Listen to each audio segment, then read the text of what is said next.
अस्सलाम वालेकुम, welcome to my YouTube family. कैसे हैं आप सब? उम्मीद है आप सब बिल्कुल ठीक-ठाक और खैरियत से होंगे। तो आज मैं आपके लिए बहुत ही मज़े की विंटर स्पेशल गाजर का हलवा जो है इसकी रेसिपी लेकर आई हूँ, जो बहुत ही आसानी से बन जाता है और खाने में इस कदर मज़ेदार है। मैं इसकी गारंटी देती हूँ कि जो लोग गाजर का हलवा नहीं खाते, वो भी खाने पे मजबूर हो जाएँगे तो अगर आपको इसको मेरे तरीके से बनाएँगे।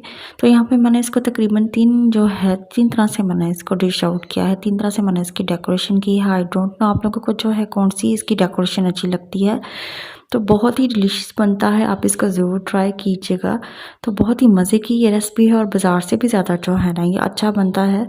तो यहाँ पे जो है हम सबसे पहले जो है इसकी रेसिपी जो है वो देख लेते हैं और स्टार्ट करते हैं।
और वैसे भी जो है विंटर में इस तरह की चीज़ें बहुत ज़्यादा खाई जाती हैं। आप इसको बच्चों को खिला के दें। मेरे जो हस्बैंड हैं वो बिलीव नहीं कर रहे थे कि मैंने इतना मज़े का जो है ये हलवा जो है मैं घर पे बना लूँगी। लास्ट टाइम हम लोगों ने गाजर का हलवा खाया था बाज़ार से, इस कदर बुरा था कि वो बिल्कुल भी मज़े का नहीं था। तो मैंने इससे बेहतर, बल्कि कहीं गुना बेहतर जो है वो मैंने घर पे बना लिया था। और आप इसको ज़रूर ट्राई कीजिएगा मेरे कहने पे। तो आई होप आपको जो है आज की जो मेरी रेसिपी है वो पसंद आई होगी और जो मेरी वीडियो है वो भी पसंद आई होगी। अगर आपको मेरी रेसिपी और वीडियो पसंद आए हैं, लाइक सब्सक्राइब और शेयर लाजमी कर दीजिए। और नेक्स्ट व्लॉग तक के लिए अल्लाह हाफिज़ और अपना बहुत ख्याल रखिएगा।